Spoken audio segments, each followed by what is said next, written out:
again to another episode of the UKGJJ podcast. It's your choice, your special source for everything UK Gracie Jiu-Jitsu related. I'm your host as always, officially certified Gracie Jiu-Jitsu instructor and black belt, Sacha Martin Luther King. Let's do it.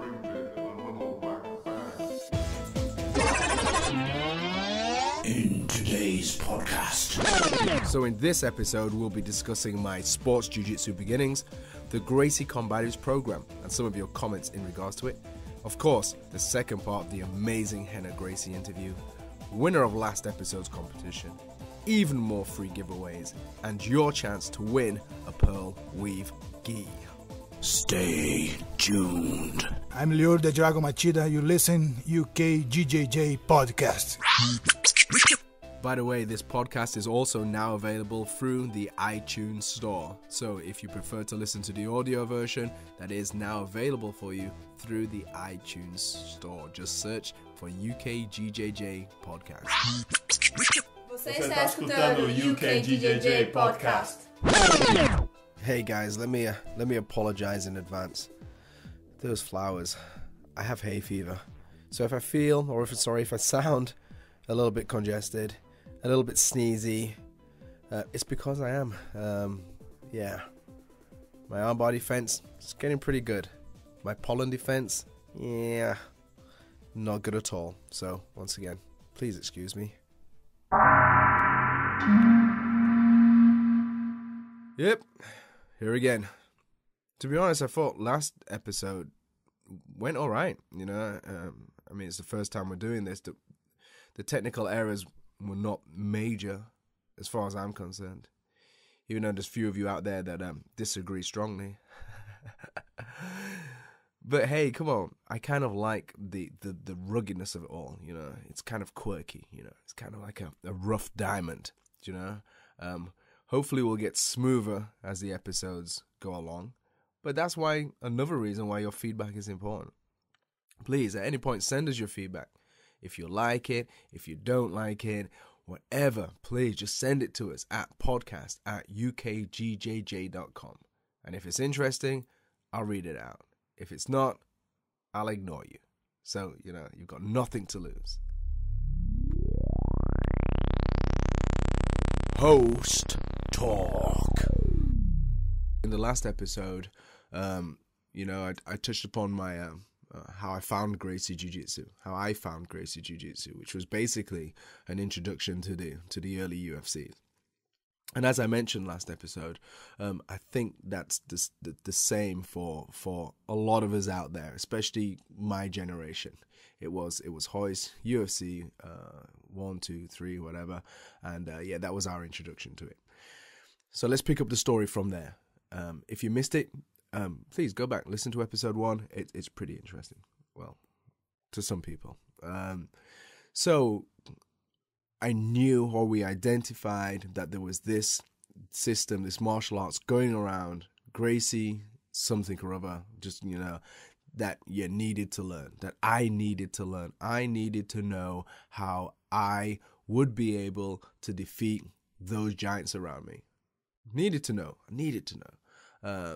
So we needed to find a place that we could do this. Now, of course, I'm from Bradford. We're in Bradford right now. I say we. That's myself and my brother. My brother's the guy who really introduced me into this whole idea. And he had gone away to you know, or research or to try and find a place that we would be able to train Gracie Jiu-Jitsu. Now, of course, I'm like, yeah, it's not gonna happen. You know, this is it. If we do find a place, it's gonna be like, you know, 200 miles away or something, and we're not gonna be able to get there. Or whatever. Anyway, he goes away and he comes back and he's like, Sash. I'm like, yeah. He goes, I found a place that does Gracie Jiu-Jitsu. I'm like, shut up, really? In England? And he's like, yes. You won't believe where it is. And I'm like, all right, well, by his tone of his voice, I'm thinking it's probably within a 50-mile radius. Do you know what I mean? So maybe, I don't know, Sheffield, something like that. I'm like, okay. Where is it? Leeds. That would be the best thing ever. Leeds. For you guys that don't know, by the way, Leeds is the neighbouring city to Bradford. So I wouldn't want to walk there, but, you know, it's within reach. And it's a much more thriving city than Bradford, to be honest. So I'm like, in my head, I'm like, we struck gold if it's in Leeds, and if it's in, you know, Sheffield or wherever, then I'll make a way of getting there somehow. And it's like, no, Sash, it's in Bradford. I'm like, what? What are you talking about? It's in Bradford. The only thing we had in my mind in Bradford at that time was drug dealers and prostitutes. And I didn't want either of them, to be honest. So Gracie Jiu-Jitsu Club in Bradford. I mean, what has Bradford got to offer? Don't get offended if you're from Bradford. Well, no. In fact, if you're from Bradford, you're not getting offended because you know it's true. But Bradford doesn't have that much to offer, apart from maybe the Alhambra, the photography museum, a library, and like I say, a bunch of drug dealers and prostitutes. This was back in the day. This is you know, this is going back, you know, 10, 15 years. I mean, of course, things have improved right now. Do you know? I think there's also a Nando's being added. Not that I go, but like you can see, it just gives you a scope of what we're dealing with here. And so I was like, no way. And he goes, yes. In town, there is a place called Kicker's Black Belt Academy. Kicker's Black Belt Academy. And in there is a club called Gracie Barra. Gracie Barra. I'm like, no way. He's like, yes, way. And I'm like, no way. And he's like, yes. I swear, I must have got up and said, let's go now. I didn't even ask if it was open, what time it opens. No, let's just go into town. Show me where this is. And I literally, I think, if I remember, this is going back quite a while away, I just went literally straight down into town to scope this place out. And we did go into town, and it was closed, but I found the place. And it was on the corner of, in the center of town, and I could look up. And even though the doors were locked downstairs, I could see, you know, a sign upon the windows or something that said Kicker's Black Belt Academy, blah, blah, blah, blah, and all that kind of stuff. And I looked, and if I remember correctly, when I looked at the opening times on the door, the first class was tonight, right? So I was like, I have got to check this out. Do you know what I'm saying? So, yeah, we went back home, boom, boom, boom, whatever, and we go down and we turn up there. And as I opened the door, I'm walking up the stairs, because it was kind of on the second floor. There was like little stickers as you go up the stairs, and it said something like, I don't know, Brazilian Jiu-Jitsu or something going up the stairs. So we knew it was the right place. So boom, boom, boom, I go in, and so what is it? Well, Kicker's Black Belt Academy. It was a creation of Darren Good and a couple of other guys, I think. But basically, it was the name of an academy that basically had other classes or multiple classes going on within it.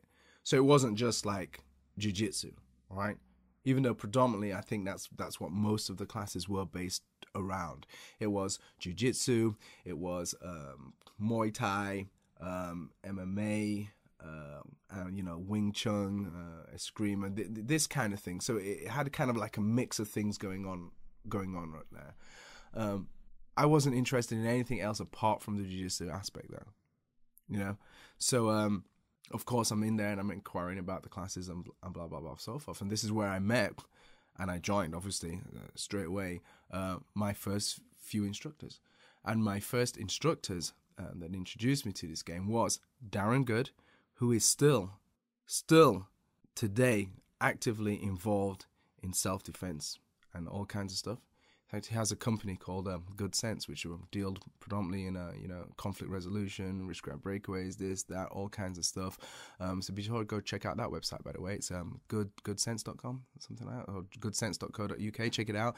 But he's actively involved in a lot of things, and he's been doing this for maybe, I don't know, 17, 18 years, something like that. So he really has a wealth of experience there. So it was Darren Good. It was Tony Devine. Wow. Judoka extraordinaire. Like, I don't know, fourth Dan, whatever. Judo guy. Ridiculous. Used to throw me without using his hands. Probably still could. Well, definitely still could. That's how good this guy is. Absolutely amazing. And Tom Harris. Who at this point is he's a Brazilian Jiu-Jitsu black belt under Braulio and Victor Estima. Been doing it longer than me. Been doing it, once again, we're talking maybe, 14, 15 years. Good level black belt, high level black belt, and is running Gracie Barra Leeds right now. I think if you Googled Gracie Barra Leeds, you would be able to find the address on there as well, and we're good to go.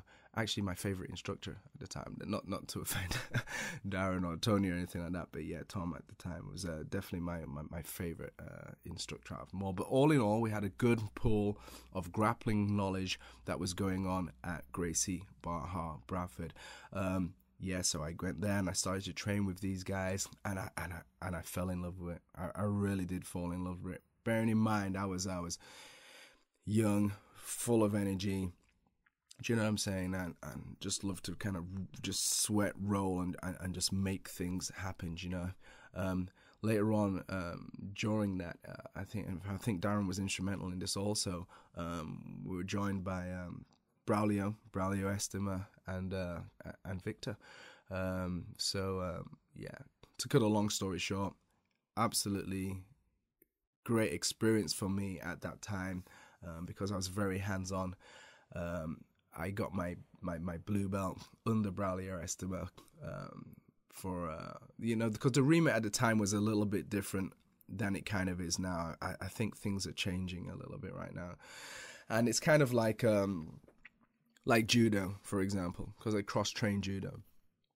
I used to love the idea of judo, as in, to be a black belt in judo, you had to beat a black belt in judo, technically, kind of thing. Well, you had to beat a bunch of brown belts trying to get the same black belt. It was like you couldn't just be given that belt from a technical aspect only. You had to go in there and you had to and fight and blah blah blah. And at the time, I loved that. I loved that kind of one. And it was the same with Brazilian Jiu-Jitsu at the time. It was, to be a blue belt, you had to be able to beat a blue belt, and to be a purple belt, you had to be able to beat a purple belt, and be a brown belt, you had to beat a brown belt, and to be a black belt, you had to beat black belts. It was kind of all based on how effective your technique was in a practical application, in practical applications.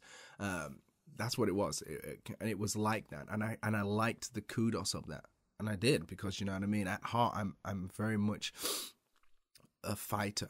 Do you know what I mean? I'm very much like that kind of fighting spirit, and that's how it was. So 3 years later, while I've been training with these guys and stuff like that, Braulio basically was saying to me, listen, for you to get your blue belt, you need to win the European Championships, you know, the Gracie Invitational European Championships, I think it was, right? Because there's lots of other people, you know, within the country or whatever would be there, and if you were blah blah blah, if you did well in that, it's a good gauge that you're ready for your belt. So that was the task that I was given. So cool, but you know what? I loved to compete. I loved to compete around that time. Do you know what I'm saying? I did, by the way, go and I did exactly that. You know, got gold. Was given my blue belt under Braulio Estima, and I think I did a few other competitions as well. Urban Guerrillas, I think I remember that one was at the Northern Championships. I got gold in that. And I don't know, a few others around the way. But what I'm saying is, not only was I kind of competition focused in regards to loving to roll about in the club, but I also did compete on the scene, you know, and yeah, pretty aggressively, and did pretty well, I guess. I mean, not today. I mean, like some people are training and competing like every week at the highest levels. But yeah, I was really, really interested in that. Yeah, so that was basically how I got started, right? It was Gracie Barra as well. Now, like I say, I'm talking about, you know, the kudos to me of practical application of making stuff happen. Do you know what I mean? Which was really, really, really appealing to me, and it still is appealing to me somewhat. It's not the end all and be all though, which is where things kind of change a little bit, you know, our opinions or whatever in regards to learning and how you digest information change a little bit. But I was Gracie Barra, and I had found my club. Do you know what I'm saying? And like I say, I'm a really loyal kind of guy. So when I had my Gracie Barra patch on and everything like that, that was ridiculous. You know what I'm saying? I put my Gracie Barra patch on, and if you're from any other club or represent any other entity apart from Gracie Barra, then you're below me in my eyes. I know. I'm just telling you how it is. It's like, no, if you're from that organization, you shouldn't even technically be breathing the same air as I am, because obviously it was such a high species. But it is kind of that camaraderie. It's like taking a team thing to a different level. It was like that. You know, technically I should go over there and rip your patch off. Do you know what I mean? And still to this day, if I was in competition scene, if sports jiu-jitsu continued to be my thing, and that was my thing, I would not compete for any other team but Gracie Barra. That was my beginnings. That's the way that I started, and if I was continuing down that road, that would be the way it would always be. It would always be. Because it was that Gracie element. It was the Gracie name, right? That I was not only so respectful with, but that is what I wanted to represent. Remember, I was brought into this by the UFC, by having this Gracie association with the knight in shining armor, which was Royce Gracie, doing all this stuff, and I wanted to represent that, right? I wanted to only represent that. Not only did I want to know how to do the techniques and stuff like that, I wanted to represent the family. That, you know what I'm saying? That's how much it meant to me. That's how much it had affected me. And Gracie Barra, or just Gracie on that badge, was the way it was. Right? It was my introduction to it. Now, at this point, I don't know any difference between Gracie Barra, the Gracie Academy, you know, Tease Gracie, any of this kind of stuff. At the time, and like maybe a lot of people out you listening to this, I just thought Gracie was all the same. It was just all the same. But it isn't all the same. And we will be getting on to that topic, you know, maybe in the next episode. But yeah, Gracie Barra Bradford. Just a note on that, by the way. Yeah, so I did the Gracie Barra Bradford, and then it was for a time, I think they split into Gracie Barra Bradford and Gracie Barra Leeds. It was two training areas. It was the same club, but it was just two different venues.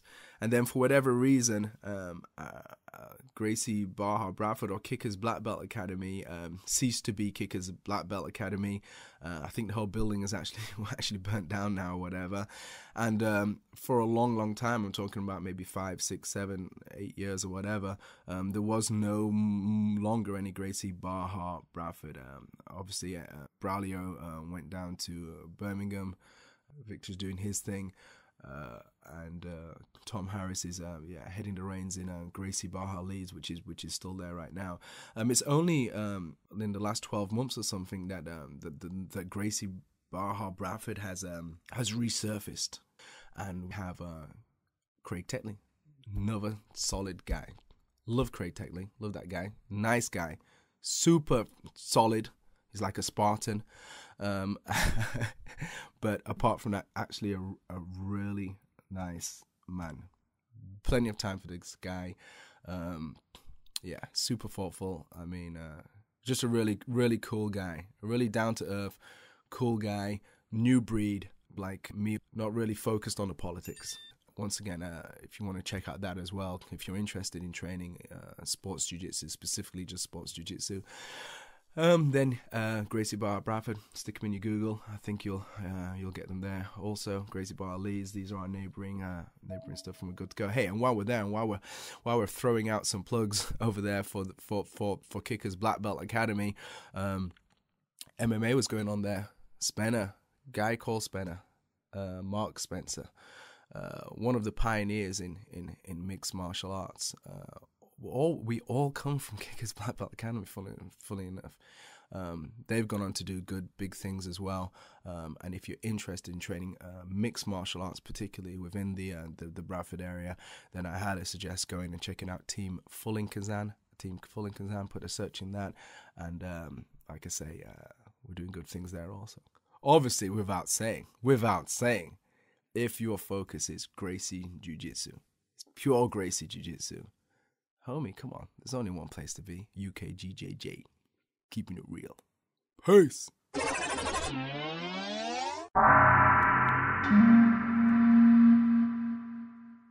You see, but what you need to understand is that, and like I say, we will discuss this in much more detail in future episodes.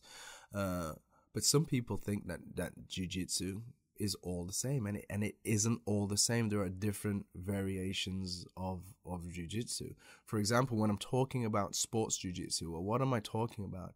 I'm talking about named Brazilian jiu-jitsu, sports jiu-jitsu, where the training is very much like wrestling in regards to there is no punching, kicking, headbutting, this kind of thing.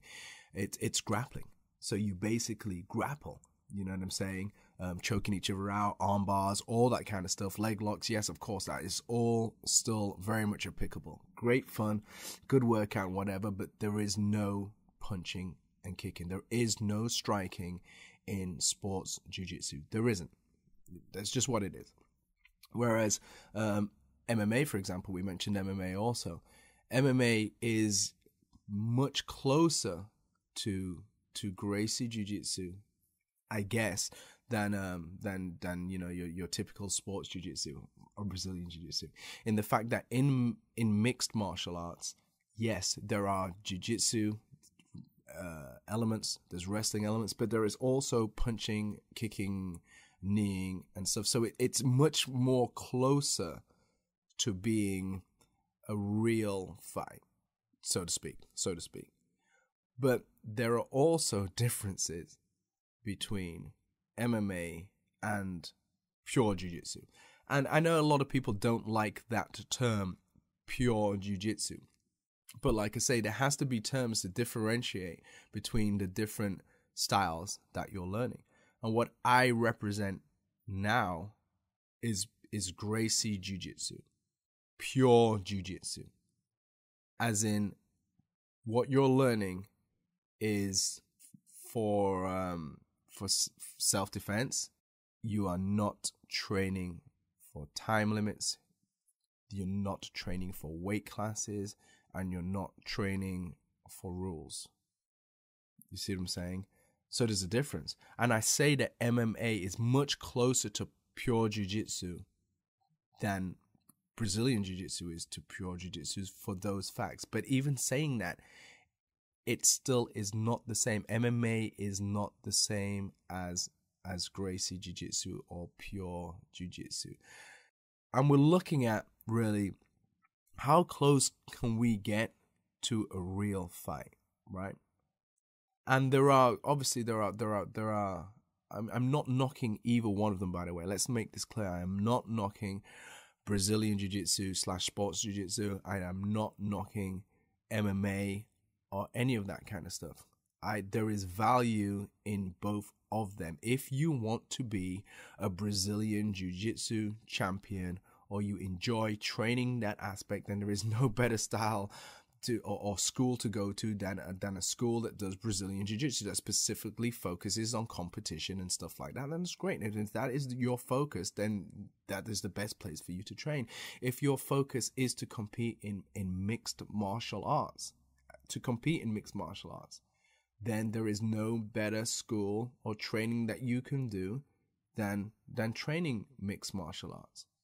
But if your focus, like mine, is to protect yourself or your family against, a bigger, stronger, more aggressive attacker in a real street fight situation, then in my opinion, which is a considered and educated opinion, there is no better place to train than Gracie Jiu-Jitsu, than a Gracie Jiu-Jitsu certified training center.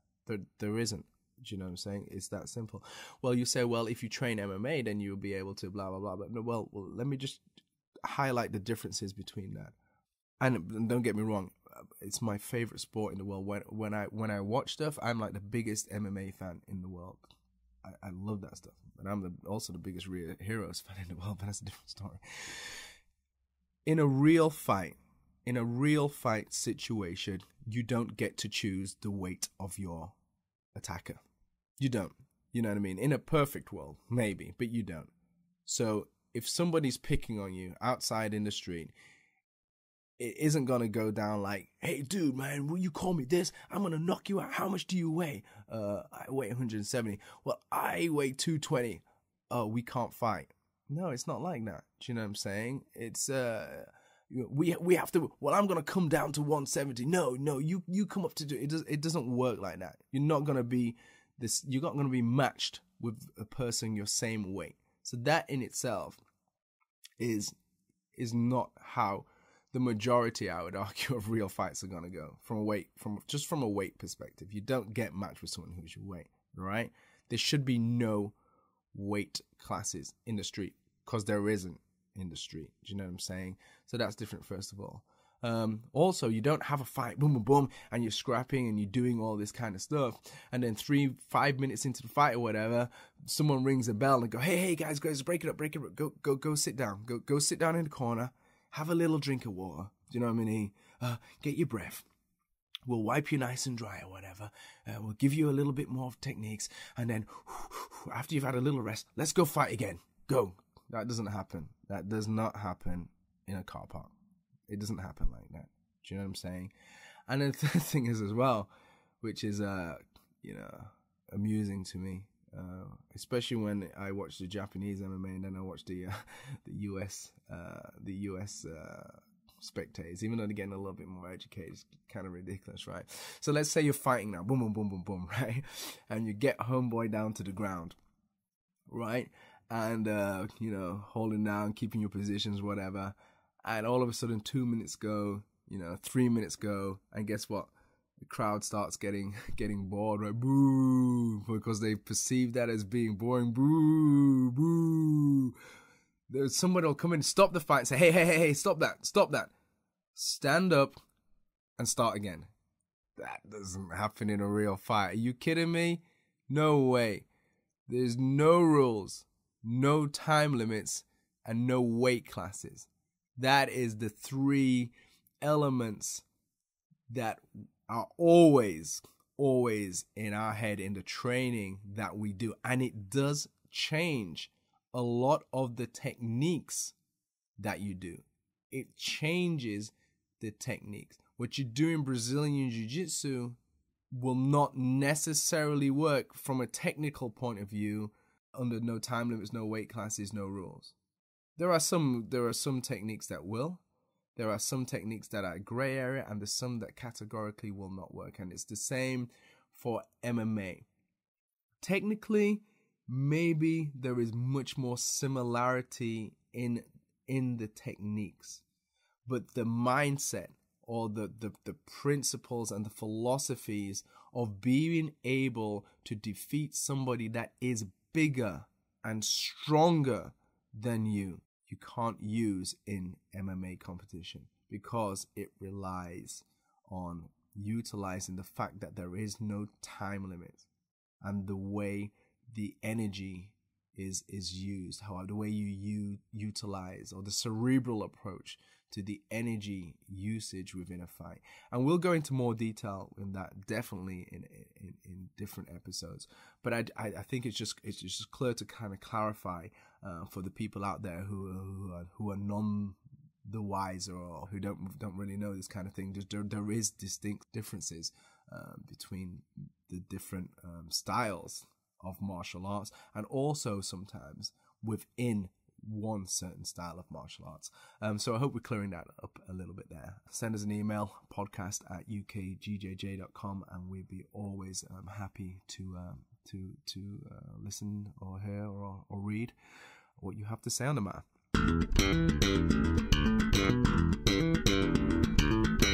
So here it is, guys. The moment you've all been waiting for. This is the second part of the Rener Gracie interview. This was filmed at his house in Los Angeles in March. The first part can be heard on episode 1 of this podcast. Enjoy.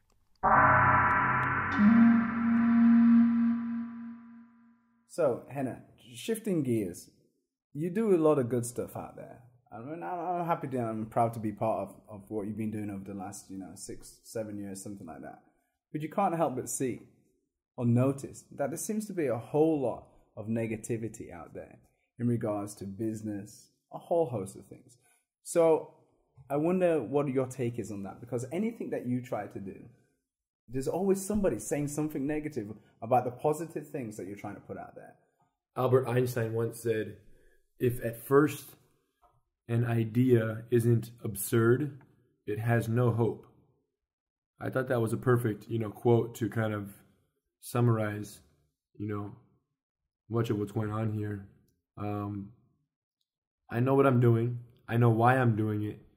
And I know who benefits and who needs me to do it. The thousands of people out there who would never otherwise, have access to jiu-jitsu, for example, in the Gracie University case. And it's just fascinating because, my dad's always said, Rener, when you do something revolutionary, when you do something amazing that changes the game big time, half the people are going to love it, the other half are going to hate it, and they're going to tear it down 100%. And he couldn't have been more right, So luckily, I was bred for this. I was brought up for this type of revolutionary type missions, and in both technically in the sense that I've been prepared to undergo these type of big movements, but also how to deal with the backlash that is inevitable from people who don't want to see you succeed, and it's just so fascinating. You can't win with some of these people, and I've realized that, and I'm totally okay with that. You can't please everyone, because if you try to please everyone, you'll end up pleasing no one. So for me, it's really a focus of, okay, what am I doing? Who's my target? Who am I trying to help? And make it happen for sure. So I don't let it get to me, because the positive, put it this way, for every hate email, text, comment that I might stumble upon, or I might get on a Facebook post or whatever that people are angry at what we're doing, we're getting 10 emails and posts and letters of gratitude from people who are being influenced and touched in a positive way by what we're doing. So 10 to 1, they're entertainment at best, these little comments that people make, and 9 times out of 10, these the criticism comes not from a place of education and effective understanding of what's going on, but a place of ignorance. And if you don't understand something, you don't qualify to criticize it. So when I hear hollow criticism, I'm more, fascinated by the fact that someone would even dare give judgment on something that they have not investigated. That's fascinating to me. Than I am hurt by, their surface negativity in terms of the message they're trying to put out.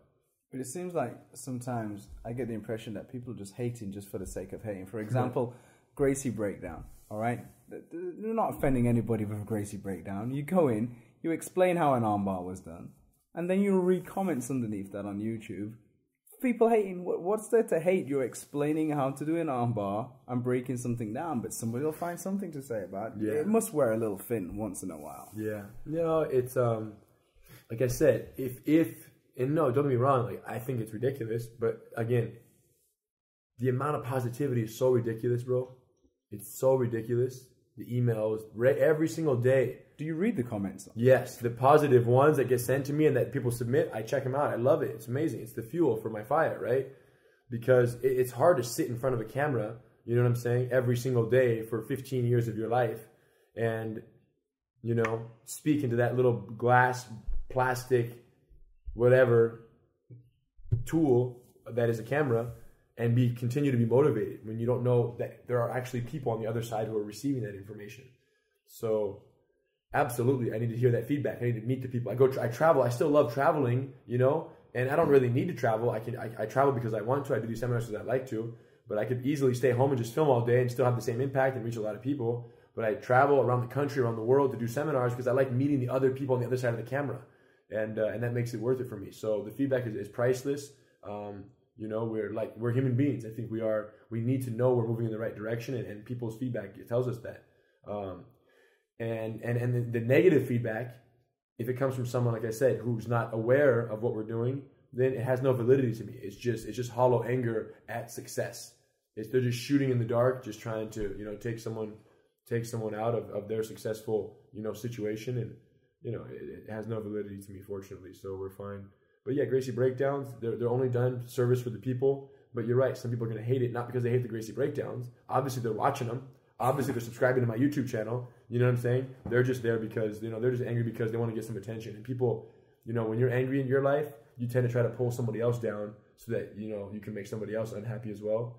And I'm not going to do that for anybody. I'm not going to serve that purpose for nobody. It's true, but like I say, I've known you for quite a few number of years now, and I think it's unfair sometimes that people are trying to pull you down unjustly sometimes. But another thing that I keep coming up, or negativity I keep coming up, is this competition side of thing. Is why don't you compete? Blah, blah, blah, blah, blah. Compete. Like, what do you say in regards to that? Why is Rener Gracie not competing? Why is Rener Gracie not in the UFC? Blah, blah, blah, blah, blah, blah.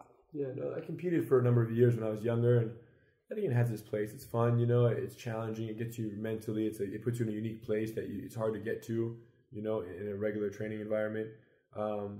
But for me, I always saw competition as something that you do for yourself. It's a very self-driven idea. I want to grow myself, you know, you want to challenge yourself, so you put yourself in that fire situation. There's a benefit. It's a selfish benefit, though. It's for yourself. And for many years, that was a focus of mine, and I think that, you know, it played its purpose. But as soon as I realized that this whole world it was like a jiu-jitsu drought. In other words, everyone needed jiu-jitsu, meaning everyone knew it was there. Everyone knew they needed to learn it, but nobody had access to quality instruction. That existed like, you know, late 90s, early 2000s. It began and it just kept going from there to the mid 2000s. And I thought, man, I have the answer to this. I can effectively, you know, I'm young. I understand modern technology. I understand that the internet is changing very quickly, and video sharing technology is now commonplace in every household.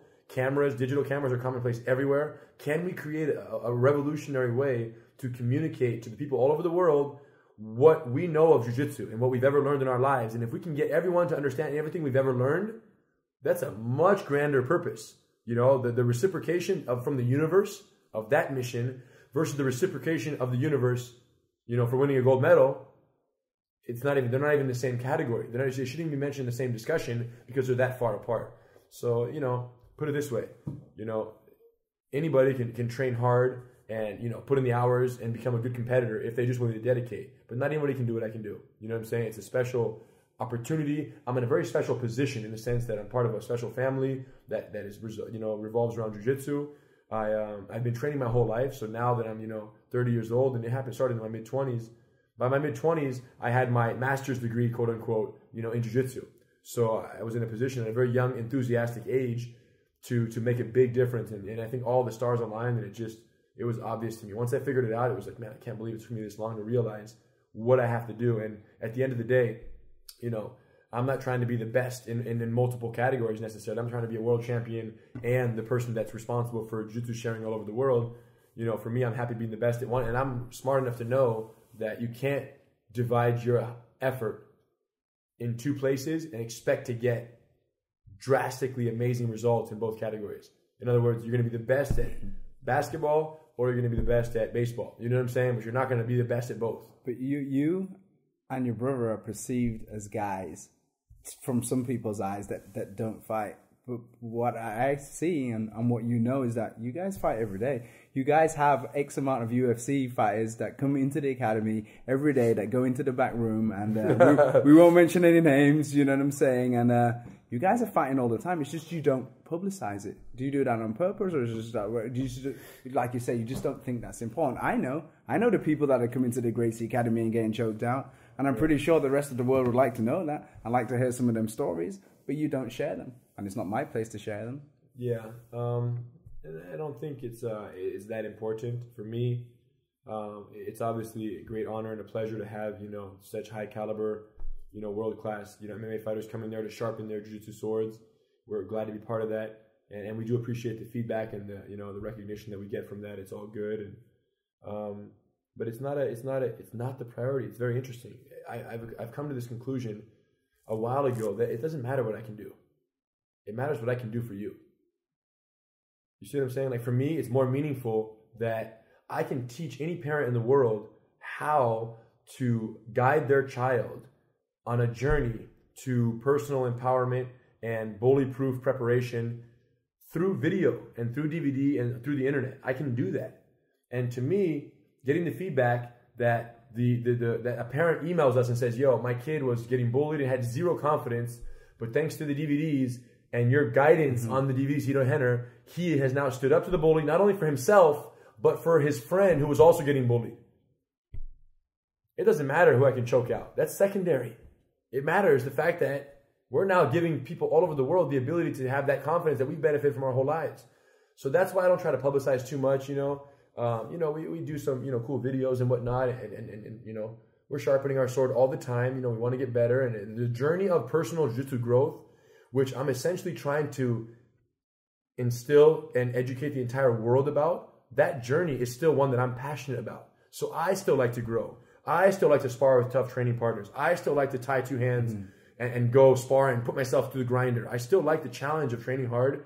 But as soon as it becomes your 100% focus, that means that sharing jiu-jitsu with the world is not your 100% focus, because by definition, there cannot be two 100%. So I enjoy the journey. I still live and perpetuate. I'm living the journey of jiu-jitsu that I'm perpetuating to the world. But at the same time, I'm assuming this responsibility of how can we format jiu-jitsu? How can we inspire? How can we educate? And how can we turn people on to jiu-jitsu more than anyone else in the world? Gracie University, Gracie breakdowns, YouTube videos, you know what I'm saying? Seminars, camps, travel, teach, do all that. All that is just get people to say, okay, I'll give it a shot. And you're spreading it throughout the world. So much so that you came and you did seminars in the UK last year. That was so fun, yeah. How did you find that? So dope, man. There's always been the demand over there. Like, my brothers have gone before me, everyone gone. You were trying to, like, always nudge me over there. And it was just tough. And then finally, Eve was like, Henry, let's go to Europe for vacation. I'm like, okay, sweetie.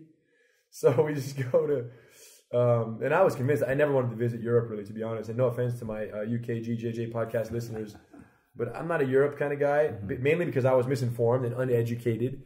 And like many, you like the sun, like the many, you like to be warm. Put it this way. Tell it how it is. Put it this way.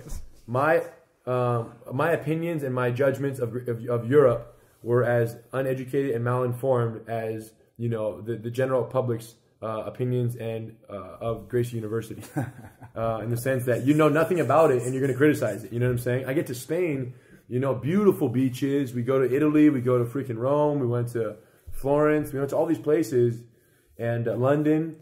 Beautiful, amazing. You know, like, it's just, beauty comes in so many forms.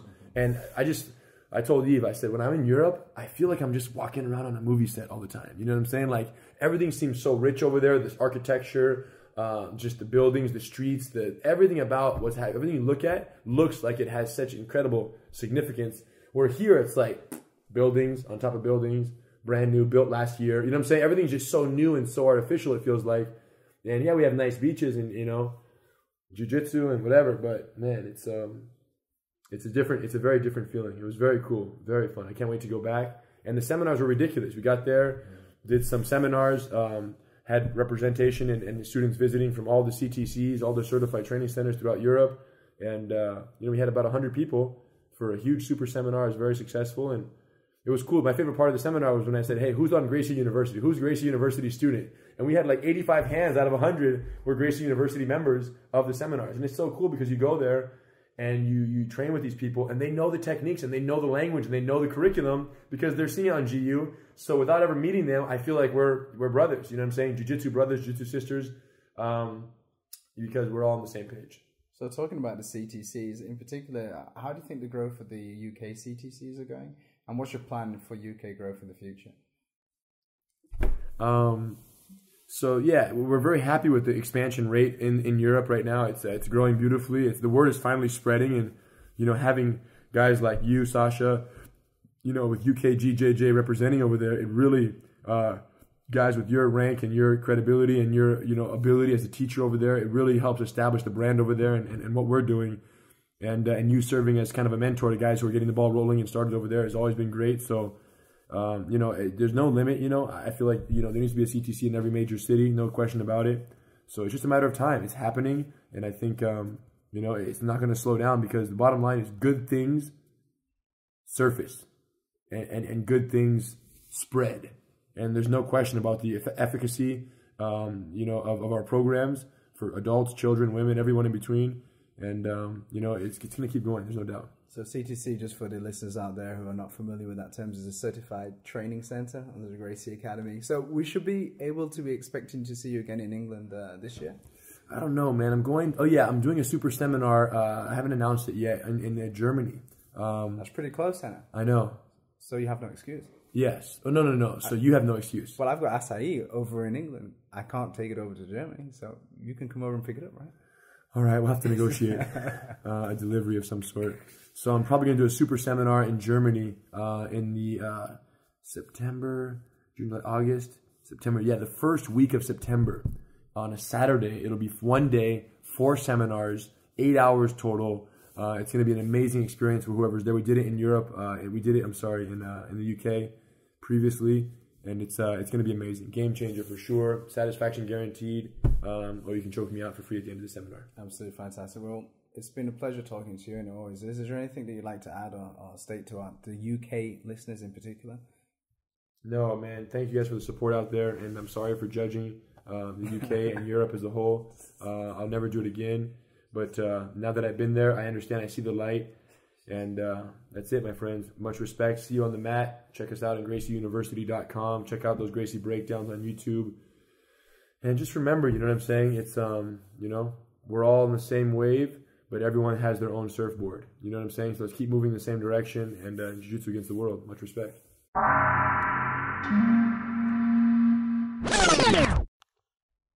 So in the last episode, we asked a question. Gracie Combatives. Have you heard of it? Is it the next big thing, or is it just a clever marketing tool? And we kind of encouraged you to send in some of your responses to you. And we did.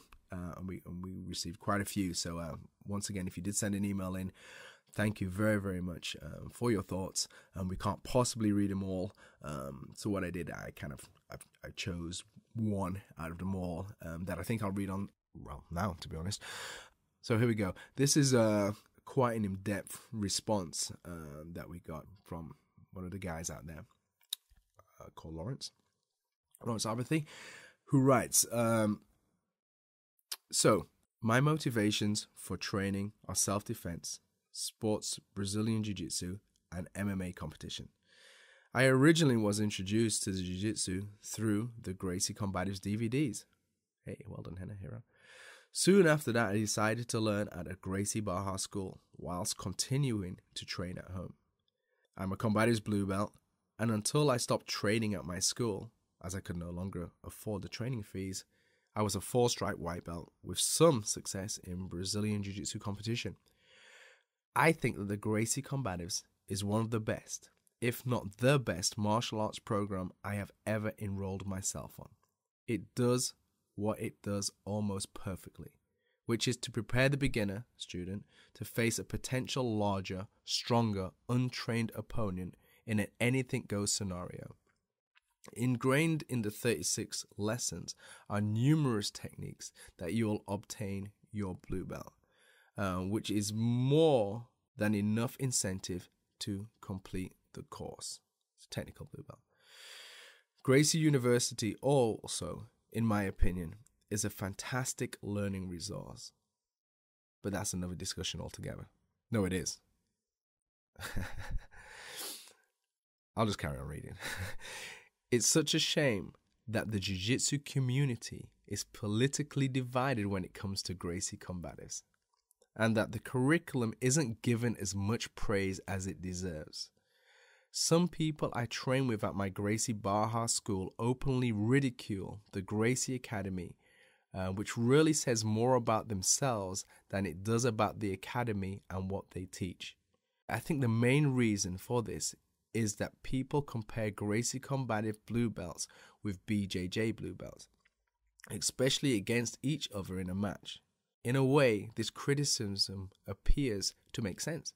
Gracie Jiu-Jitsu blue belts, the 36 lessons, with a formal test, no sparring within the curriculum, maybe 6 to 12 months average training time, depending on how much you train, whereas BJJ blue belt, countless lessons, no formal test, but at the discretion of the head instructor, maybe 12 to 24 months training time, sparring is required, competition success not required but advised.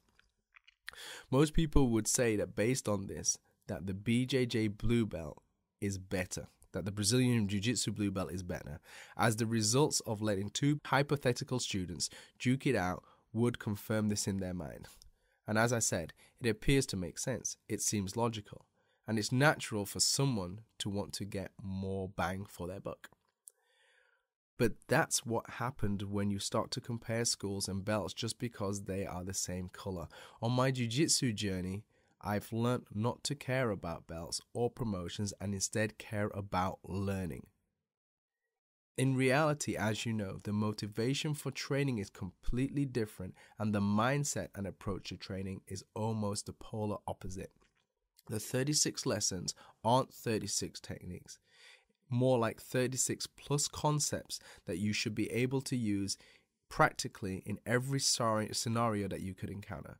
The opponent you are defending yourself against isn't another same weight white belt who wants to beat you in competition, but someone untrained who simply wants to smash you in the face regardless of the weight class.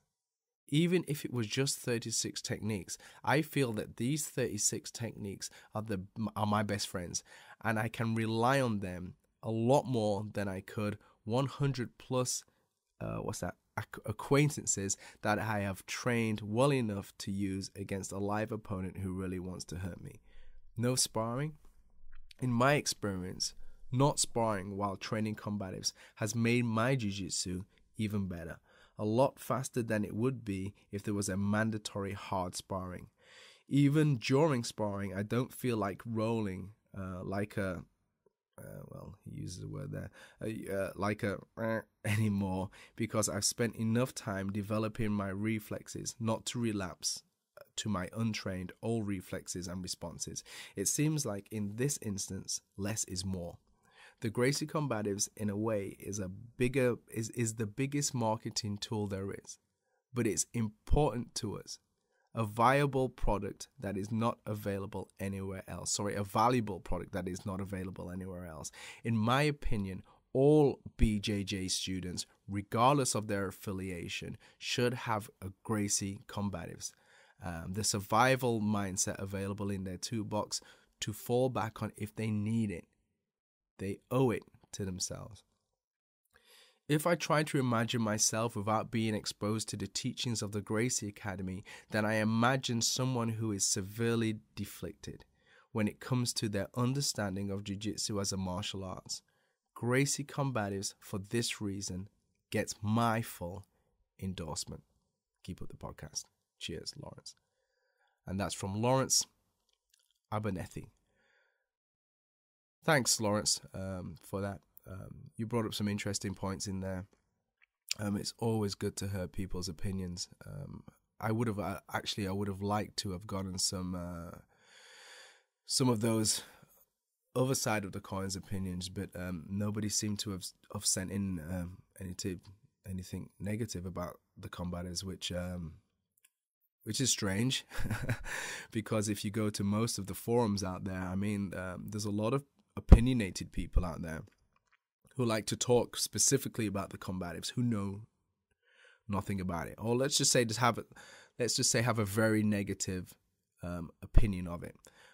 If you are one of those people, I would be very, very interested in reading out what you have to say about it from your point of view. Everybody is entitled to their opinion. I understand that. Lawrence has good things to say about the combatives, and it seems that he's backing up or substantiating his opinion, based on some factual elements in there. If you have a negative opinion of the Gracie Combatives program, once again, I think it would be interesting to get that out on the podcast in this public forum. But once again, we would appreciate if you could also back up your comments with or substantiate it with the thought process or any facts which led you to the opinion that you have right now, which you should do in any debate, really. That's all it is. Yeah, absolutely. It's true, Lawrence. Just picking up on a few points on there. I mean, I've been teaching this for the Gracie Combatives program for maybe 6-7 years. And I come from as you know, or if you listen to the rest of this podcast, I come from a sports jiu-jitsu background. So I'm actually one of the few people, really, who can talk about both sides of the coin. Do you know what I mean? There's always going to be one person from one camp and one person from the other camp. And sometimes if you listen to people who don't have any experience on the other side of the coin, then rightly or wrongly, their opinions can be somewhat, blinkered, really. Not me. I am one of the few people who have been in both camps. I've spent pretty much an equal amount of time now doing Brazilian Jiu-Jitsu, sports Jiu-Jitsu, as I've been doing Gracie Academy, pure Gracie Jiu-Jitsu. Yeah? So my opinion is an informed, an educated opinion because I've been at both sides. I can see strengths in both of them, but I can also see a very obvious weakness in one that is not present in the other. Hey, and vice versa. It depends on what your mindset is. It depends on what you want to be. And I said it earlier.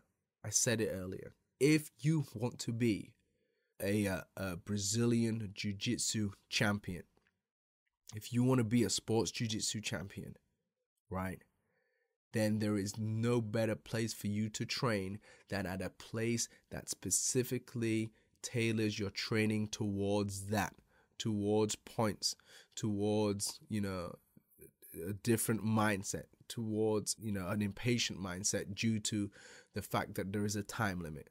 Whatever the rules of that game are, that is where you would be better suited training. If that is your focus, then don't train. If that's your primary and only focus, should I say, then don't train at a pure jiu-jitsu place. Do you know what I'm saying? And the other way around, if your focus is, or your main primary focus is to protect yourself, your family, your loved ones, whatever, against a bigger, stronger person in a real street fight situation, then don't train at a club that doesn't offer that. You know what I'm saying? If that is your focus, then train at a school that's primary focus is about that. It makes sense, right?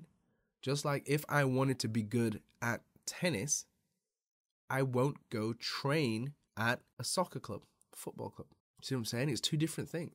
So it depends on what the person's objectives are. You see what I'm saying? It depends on what their objectives are. We're going to get into this in even more details in different episodes. But right now, let me keep it concentrated back on the Gracie Combatives program. Yeah, the Gracie Combatives program. Let's go to my opinion now. My informed and educated opinion as someone who has done many years in this jiu-jitsu game, right? The Gracie Combatives program, the Gracie Combatives techniques, whether or not you are sports jiu-jitsu or just somebody who wants to learn effective jiu-jitsu is one of the best programs I have ever seen in my life. And trust me, I am not just saying that because I teach it. I teach it because I believe that. I teach it because I believe that. And wherever school you come from, you should, in my opinion, give that course a little look. Familiarize yourself with those 36 techniques. You have to, because it is the base or the core that everything else can be built on. It is a foundation that everybody should have. It is that good. I'm telling you, when I first went over to the Gracie Academy with my, many years of sports jiu-jitsu experience and my aggressiveness and and I went in there and I went to learn how to teach this course. I went on the very first instructor certification program with the Gracie Academy, which I think I'll save actually. I will talk about this in the next episode about when I got there. But there were some big differences. I was like, dude, 36 techniques. I'm seasoned, my friend. Out of those 36 techniques, I probably know 32 of them, and maybe there's 4 techniques that I don't know. Do you know what I mean? The rest I already know. You know what I mean? And I walked in there, and it was like, okay, we're going to learn the mount. And I was like, sniggering to myself. You know what I'm saying? Mount. Who don't know a mount? And when they showed me the mount, it was evident that I knew nothing. What I thought I knew and what I actually knew was nothing. And this happened again and again and again on all the techniques that I thought that I knew. I basically had to relearn.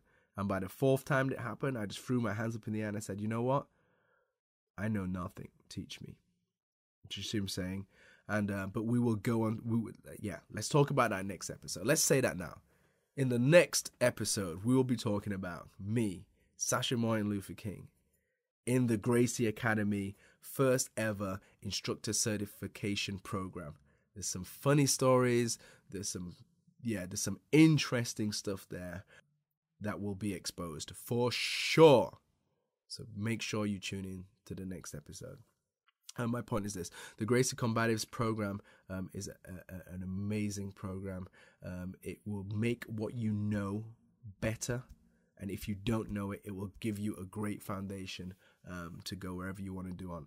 Anybody who knows it from a technical point of view, if you understand and you've seen the Gracie Combatives program, there is nothing negative that you can say about it. Anybody who says something negative about that cluster of techniques from a technical point of view does not know what they're talking about.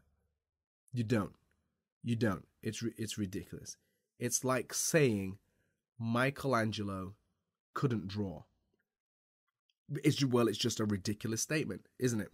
Because you know that he can draw. It's like saying Michael Jackson can't sing.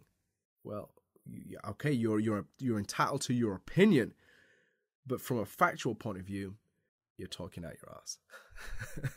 Do you know what I'm saying? So combatives is great. Where it comes into the criticism, and like I say, the criticism is only really from other, not organizations, but other combat schools.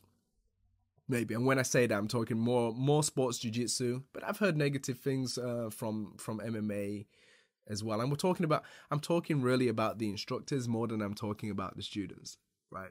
So I've heard negative things from Brazilian jiu-jitsu instructors about the combatives, which is much easier to kind of explain away, and also from the MMA community. And where the criticism comes in is that there is no sparring.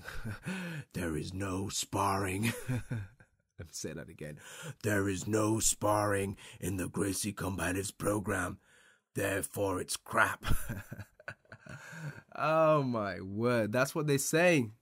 That's what they say. But are they wrong? No, it's true. When you're doing Gracie Combatives classes, there is no sparring within those classes. There isn't any sparring within those classes. And then you're like, right, that's all I need to know. It's all complete and utter bollocks then, right? Why would I do that? We spar. You can't sweat. You can't make Spartan sounds. It's rubbish. And therefore, if that is rubbish, then the whole system must be rubbish. And the Gracie Academy must be rubbish. And Gracie University is rubbish. And Rener and Ryron are rubbish. And Sacha is rubbish. And anybody who does that form of Jiu-Jitsu is rubbish, because they're the schools and they're the academies that don't spar. That's it, right? My friend, I've heard it for the last 5-6 years. I've heard it for the last 5 or 6 years. To the point when I used to hear this stuff, 1st, 2nd, 3rd years in, and it used to irritate me so much. It used to irritate me so much that I felt that I needed to, every time somebody would say something negative about the program, the techniques, or how it was implemented in a class system, I would have to stand up and say, yo, you don't know what you're talking about, blah, blah, blah, blah, blah, blah, blah. Fight me now. It'd be like a beach on Rio de Janeiro. If you want to question effectiveness, let's fight. It used to be like that. Do you know what I'm saying? And it was only time after time after time that I respond to these comments on YouTube, or I respond to these comments through the website, or I respond to some verbal comment like this, that I just it would just get to the point where I would bring somebody down, or I would prove my argument against them, and they would acknowledge what I was saying was maybe correct.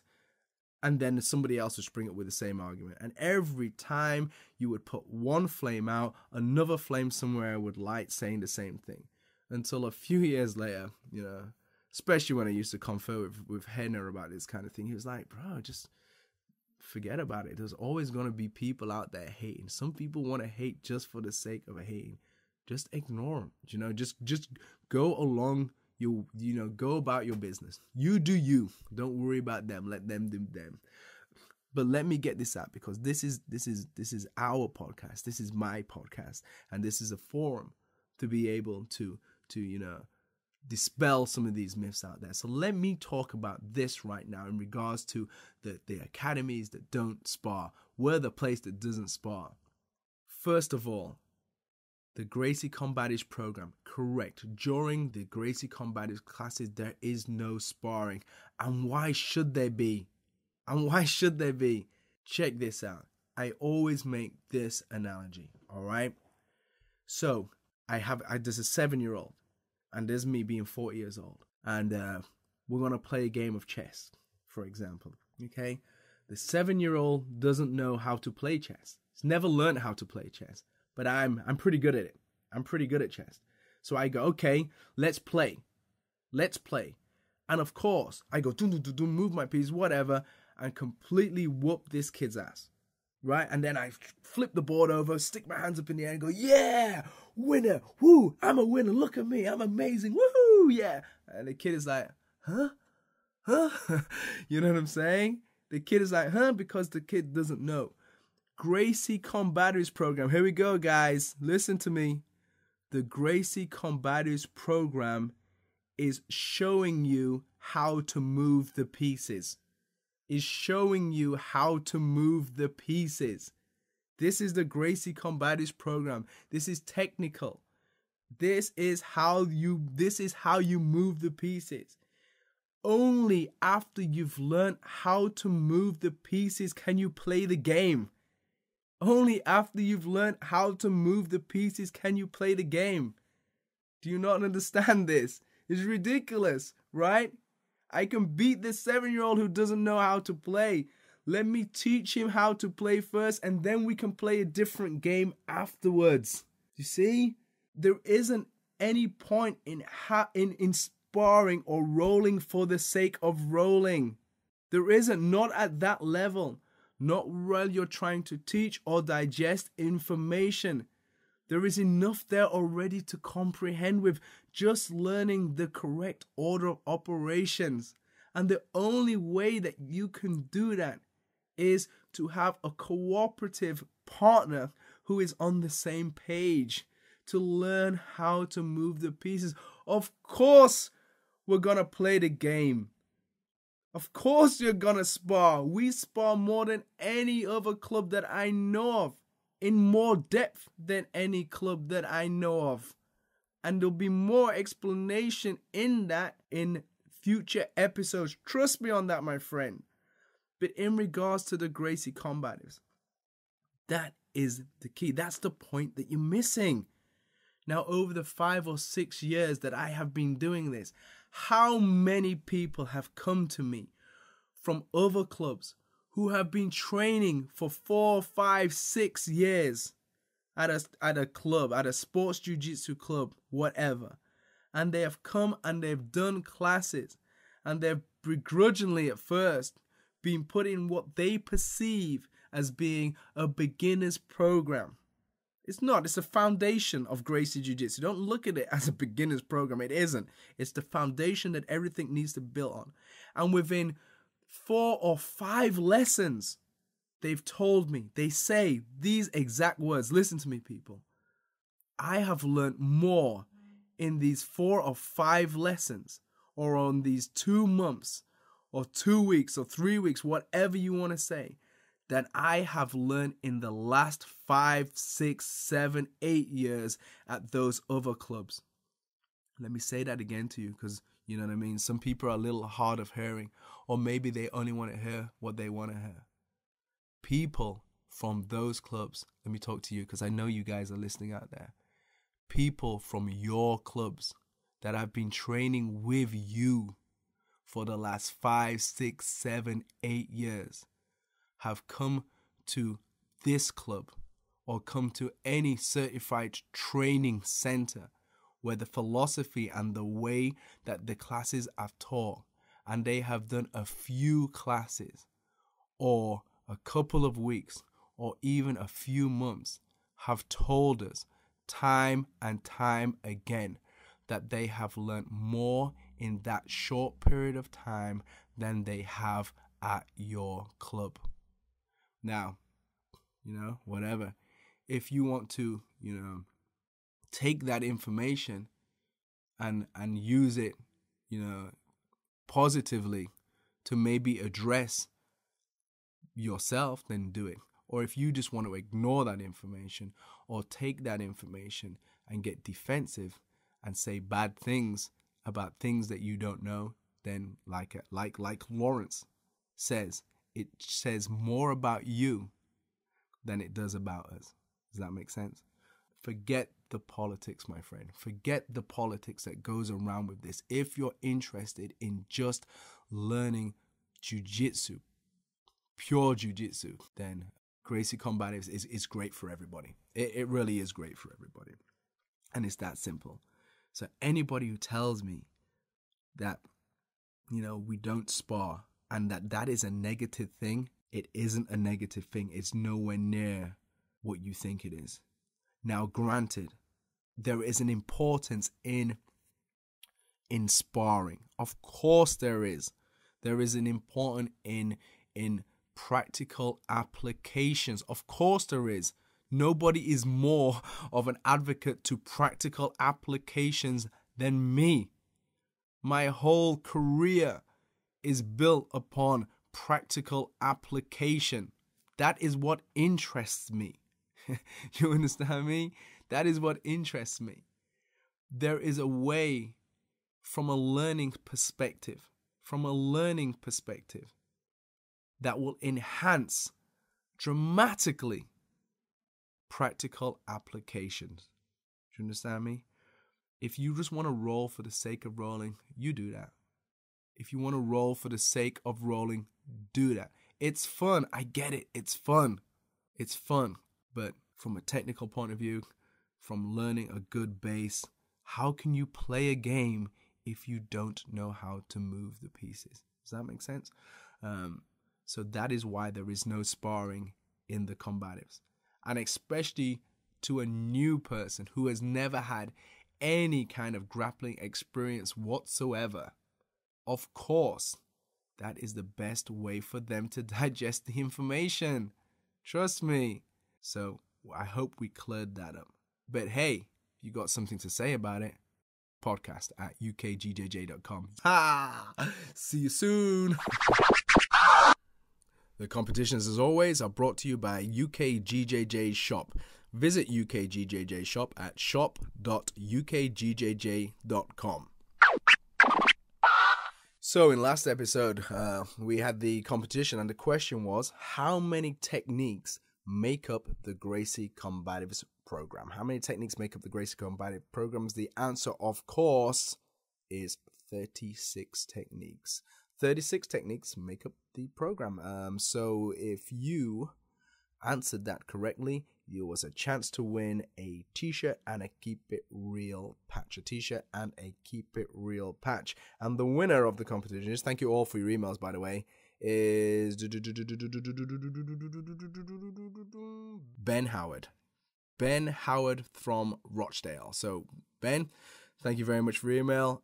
We have your address, and we'll be sending you a t-shirt, a Gracie Academy t-shirt, and also a Keep It Real patch is on its way to you right now. My name is Ryron Gracie, and you're listening to the UKGJJ podcast. In the UKGJJ shop right now, I've added a new category. That's clothing for women and kids. So if you're interested in getting some Gracie gear for yourself, if you're a lady, or for your kids, we've got hoodies and t-shirts available at the UKGJJ shop. We've also got a host of DVDs now. So if you want to get yourself the Gracie Combatives DVD collection, or the Women Empowered DVD collection, Blue Belt Stripe 1, Master Cycle, Gracie Jiu-Jitsu Episode 1, or the Gracie in Action DVDs, they are now available through the UKGJJ shop at shop.ukgjj.com. So make sure you go and check it out. Right now, we're looking to give away a pearl weave gi, people. A pearl weave gi. It's the UKGJJ pearl weave gi, as worn by Ryron Gracie and Rener Gracie at their UK seminars. It's a great lightweight gi. It really is. It is the same as the Gracie Academy's pearl weave gi, exactly the same. The only difference is we've got the UKGJJ badge on there, and we've also got the Union Jack representing the UK on there. So if you'd like one of these, and they're available in A1, A2, and A3 or A4, all you need to do is answer this simple question and send your answer to podcast@ukgjj.com. That's podcast@ukgjj.com. And the question is, what products do we have available for an infant at the UKGJJ shop? What product do we have available for babies in the UKGJJ shop? If you know the answer, send it to podcast@ukgjj.com. If you're correct and we choose you, we will send you a pearl weave gi direct to your house, free of charge. Be sure to please leave your name, obviously, and your address. So if you do win, we know exactly where to send it to. Stay tuned. We always like to give away free gifts and giveaways here. And if you would like your free gift, your free giveaway, all you need to do is go to our website. That's ukgjj.com. That's ukgjj.com. And on the homepage, just underneath the UKGJJ podcast logo, you will see a badge which is Get Your Free PDF Download. All you need to do is click on that badge and follow the links, and you, my friend, will have a free Gracie 4-phase fight guide. 4-phase fight guide. Yep. So check it out. UKGJJ.com. Also available through the sites our seminars. And while you're there, you might as well sign up to our website membership.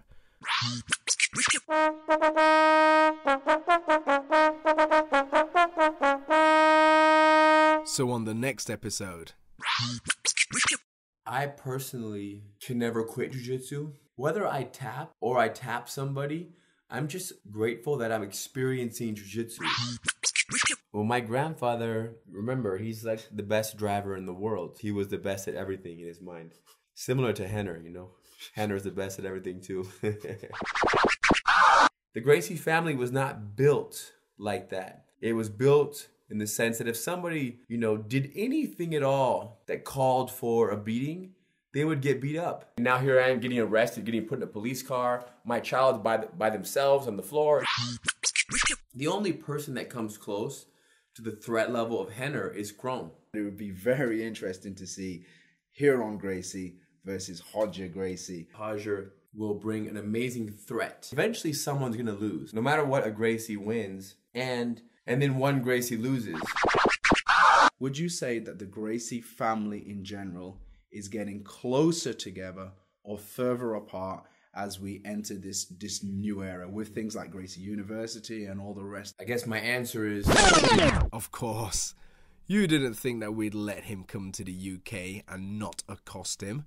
We have the Ryron Gracie interview. So on the next episode, we'll talk about the master cycle. The next stage on for the Gracie Combatives. So all you guys who think that it's a non-sparring school or academy that we have here, well, we have a treat for you.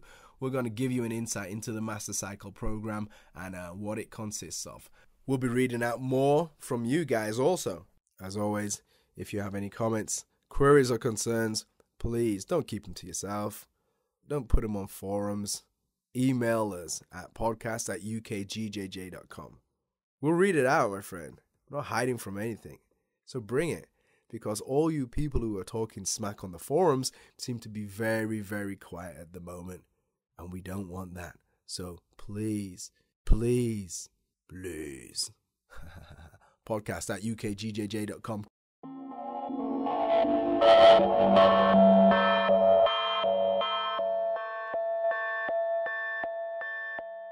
Well, that's it. That's the episode over. Another one in the bag. As always, please excuse any technical glitches. And we're always looking forward to your comments and your queries. So please get them off to podcast@ukgjj.com. Other than that, guys, enjoy the rest of your day. Enjoy the rest of your week. Enjoy the rest of your lives. I will see you on the next episode. Peace.